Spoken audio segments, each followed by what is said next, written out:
রয়েছেন তন্ময় মুখোপাধ্যায় বিজেপির তরফে। তন্ময়দাকে স্বাগত। তন্ময়বাবু, আমার প্রশ্নের কোনো দরকার নেই, একদম স্পষ্ট প্রশ্ন তুলে দিয়েছেন শশী পাজা, আমি তারই বক্তব্যের উত্তর নেব। প্রথমে দেখুন, বিজেপি একটি জাতীয়তাবাদী দল।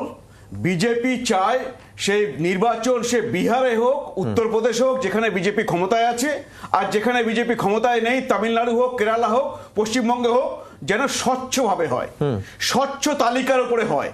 তো সেই উদ্দেশ্য, সেইটাই বিজেপি বলে থাকে। আর নির্বাচন কমিশনের এসআইআর এর উদ্দেশ্য হচ্ছে স্বচ্ছ তালিকা তৈরি করা, এছাড়া আর কিছু নয়। না, আমি বলছি যদি স্বচ্ছ তালিকা হয়, স্বচ্ছ তালিকায় 1 কোটি নাম বাদ যাবে, আপনারা প্রথমেই জানলেন কি করে? কেউ বলে দেয়নি 1 কোটি নাম বাদ যাবে। হচ্ছে 1 কোটি নাম, সবাই যেটা বলেছে অনুমান। অনুমানের ভিত্তিটা কিভাবে এসছে আপনি জানেন, যে বিহারে 65 লক্ষ বাদ গিয়েছে। আপনি জানেন পশ্চিমবঙ্গের এই হচ্ছে বিভিন্ন এই বর্ডার ডিস্ট্রিক্টগুলো, ধরুন উত্তর 24 পরগনা, দক্ষিণ 24 পরগনা, হচ্ছে ওপরে চলে যান মালদা, মুর্শিদাবাদ, দিনাজপুর, এইগুলোতে দেখবেন যে ভোটারের সংখ্যা বেড়েছে কোথাও 100% বেশি, কোথাও 90%, কোথাও হচ্ছে 88%।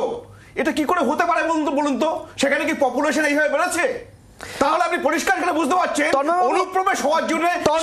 এক্ষেত্রে পাল্টা অভিযোগ কিন্তু কমিশনের বিরুদ্ধে, বিজেপির বিরুদ্ধেও আছে। আমি কতগুলো রাজ্যের নাম দিয়ে বলছি যেখানে কংগ্রেস পরিষ্কার বলছে উত্তরপ্রদেশ, মাফ করবেন, রাজস্থানের ভোটে দেখা যাচ্ছে, হরিয়ানার ভোটে একই জিনিস দেখা গেছে, একেবারে দিল্লির ভোটেও সেখানেও দেখা গেছে যে মাত্র ভোটের 3-4 মাস আগে হঠাৎ করে সেখানে ভোটের সংখ্যা বা ভোটারের সংখ্যা বেড়ে গেছে।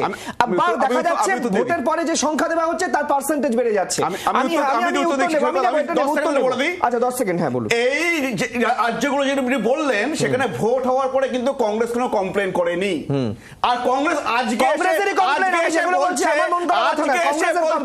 রাহুল গান্ধীর ক্ষমতা নেই এফিডেভিট করে বলা, এফিডেভিট করে বলতে বলা হচ্ছে, বলবে না, কারণ কি জেলে যাবে মিথ্যা কথা বলার জন্য। কৃষ্ণবাবুর কাছে যাবো। কৃষ্ণবাবু, যেটা খুব স্পষ্ট